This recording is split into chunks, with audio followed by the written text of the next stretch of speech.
last 10 minutes at all, but I just thought the title sounded quite good. So for those of you who don't know me, my name is Angie. I'm a tablescape designer and event stylist, and my main passion actually is to help people entertain at home.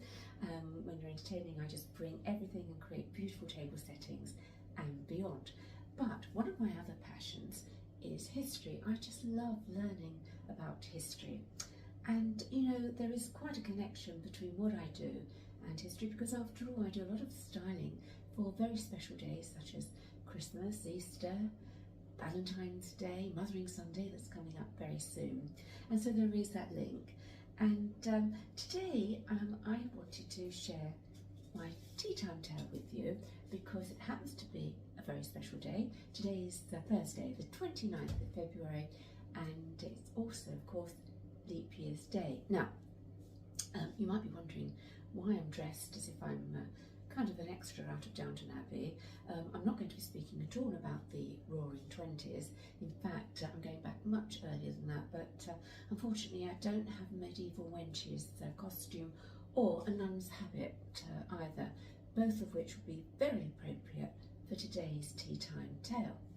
But anyway, today I'm going to share with you the history and why we have an extra day today once every 4 years.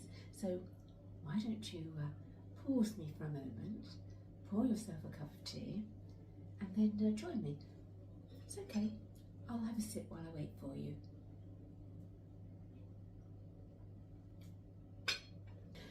Okay, now we know there are 365 days, the time it takes for the Earth to revolve once around the Sun, and that gives us, of course, the number of days in a year. Now that's not strictly true. In fact, it was discovered many centuries ago that there are 365 and a quarter days in a year. And although that doesn't sound as if it will make any difference, over the decades and the centuries, it would have made a very big difference. All our seasons would be kind of all, you know, out of sync, wouldn't know where we were. And so that had to change. And actually, believe it or not, the person that actually changed this was Julius Caesar.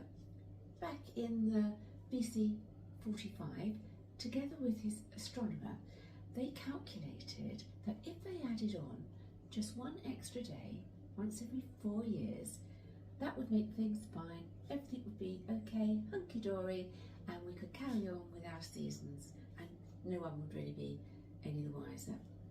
And so that's what happens.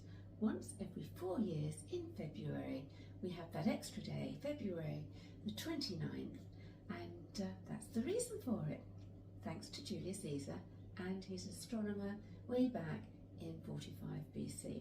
So that's the reason for that. Now, I'm far more interested, and you might be as well, in the tradition that came about on Leap Year's Day, and that is the tradition of ladies being allowed to propose marriage to that person they want to spend the rest of their life with. So I don't really like the word allowed, actually. Why don't we change that these days to encouraged to propose marriage? That's far nicer, and it is a lovely tradition after all. Now, how did this tradition start? Well, for that we need to go back to the 5th century. 5th century Ireland, in fact. And there happened to be a lovely lady. She was a nun, and her name was Bridget. Now, Bridget thought it was unfair when she saw all these ladies, all these lovely maidens, having to wait around to be proposed to, because, of course, in those days, ladies weren't allowed to propose marriage at all. They had to wait for their suitors to propose, and, of course, sometimes they had to wait many years. Sometimes they never got proposed to at all. And so, thinking this was unfair, she thought, well, I'm going to go and try and change this. And so what she did was, she went and spoke to a very good friend of hers, who happened to be Patrick, the patron saint of Ireland. And she said, look, Pat, I need to speak to you. I think she may not have said Pat, she might have said Patrick, but I know that they were very good friends. But anyway, that's by the by. And so she said to him, look, don't you think it's quite unfair that all the maidens in the land, and in fact, all, really, I suppose throughout the world, have to wait to be proposed to? It's grossly unfair.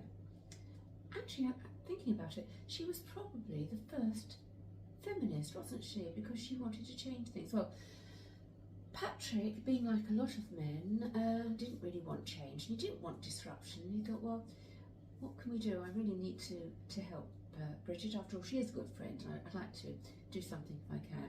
And so what he thought of doing, which I thought was quite clever, he thought of a way that there wouldn't be too much change, but he could meet Bridget's wishes. And so he said to her, look, I am going to decree that ladies can propose marriage to their suitors, but only on leap year's day, which of course only came round once every 4 years. He thought that way Bridget would be happy, perhaps all the ladies would be very happy too, and there wouldn't be too much disruption, and life could go on as it had. And so that is how the tradition started, and of course that tradition is here to this very day. And so now you know why ladies are allowed to propose on the 29th of February, which of course happens to be today. So that's really what I wanted to say today. It's today's tea time tale.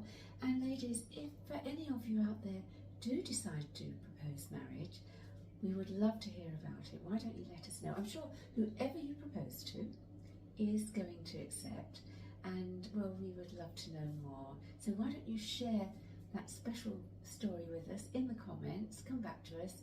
I'll keep the thread going, and yeah, we can hear all about the proposal. And that's really what I wanted to say today.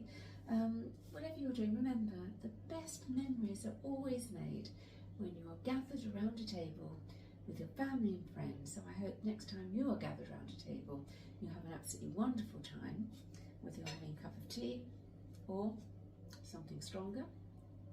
Whatever it is, have a lovely time. Until next time, take care.